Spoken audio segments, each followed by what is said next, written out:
Oh, my heart can't hang. I can't hang, guys.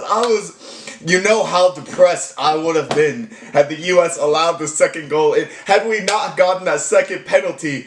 Oh, this is such a tough moment. We still have the broadcast on in case you guys didn't, think we just finished watching the USA versus Spain contest in the Women's World Cup. Megan Rapinoe, I love you so much. Megan Rapinoe, you were absolutely wonderful. Both penalties, so composed, so driven, scoring both of those. And not only that, Megan Rapinoe in this game was the entire offensive spark for the U.S. Women's National Team. I think she had 7 shots in total.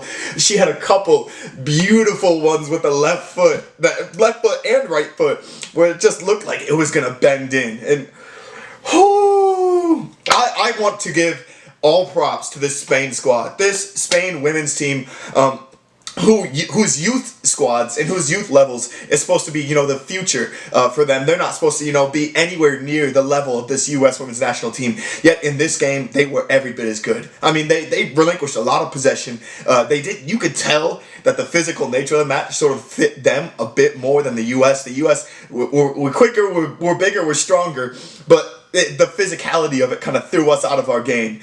But in the end, the penalties did it. The penalties are what did it. Because the U.S., we couldn't get a nice, clear shot on goal. I mean, we had a couple from Megan Rapinoe, but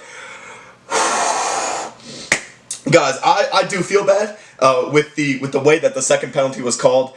I don't necessarily agree with the call. Obviously, there's a clip. I think it's a foul, nonetheless, which makes it a penalty, but when you see the direction that the ball is going, when you see where Lavelle is going after she, clips it and she takes a couple steps and then falls, I felt so bad. But in this contest, the U.S. deserved, I feel like, the win in general. Spain held their own.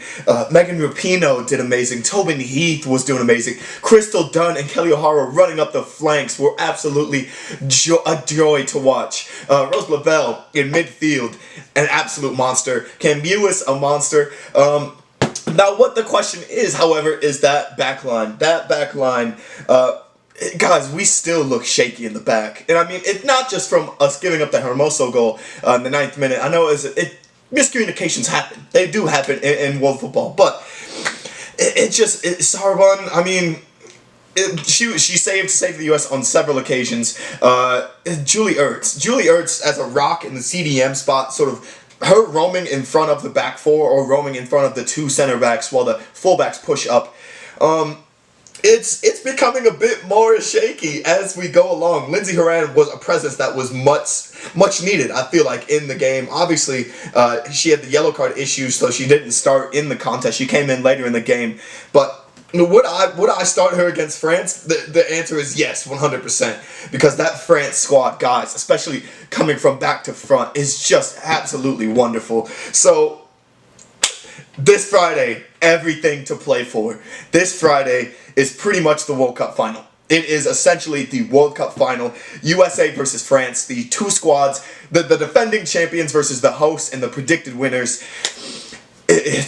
My heart is just beating thinking about it because, guys, it's going to be probably the best game since the World Cup final in 2015. I mean, we have not seen these 2 teams of this nature, of this nature with this much talent, this much fluidity, this much just potential. There's so much potential for sparks to fly, essentially, when this game begins. I know Jill Ellis is going to have the U.S. squad hopefully ready. I know they're going to be winded. It's a hot day, hot conditions in general.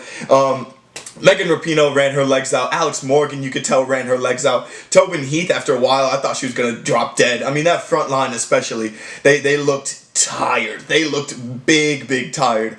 But the midfield of the U.S., I think, is I'd give all 3 of them the man of the match props today. Especially Julie Ertz defending that back line.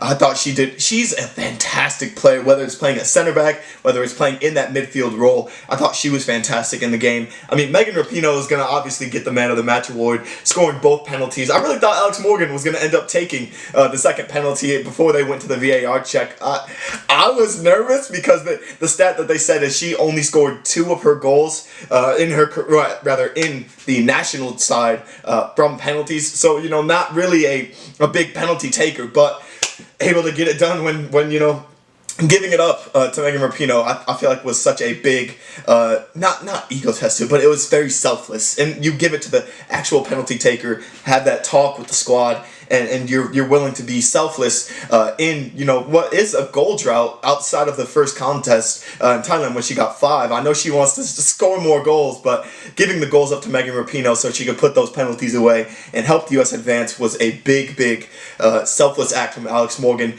But Megan Rapinoe is definitely my man of the match in what was a scary final 20 minutes after the penalty scored in the 75th, 76th minute for the U.S. and then obviously the game going all the way to the 97th. The U.S. women's team advanced past Spain. Spain, all props to you guys. I'm looking forward to seeing what this Spanish squad looks like in 4 years because, I mean, their youth levels, especially the U19 levels, are absolutely fantastic. And so when you think about what they can do in their first knockout rounds ever in the Women's World Cup, imagine what they're going to be able to do in the next 4 years after they had this experience against the defending champions. So, USA France coming up on Friday. You guys are going to that video. Hopefully, we'll have some footage with it. That or we'll have a live reaction. I believe we're going to a bar to watch that as well. So I apologize for the noisy nature probably in the next video. But thank you guys so much for watching. Let me know your thoughts on the match down in the comments below. And peace.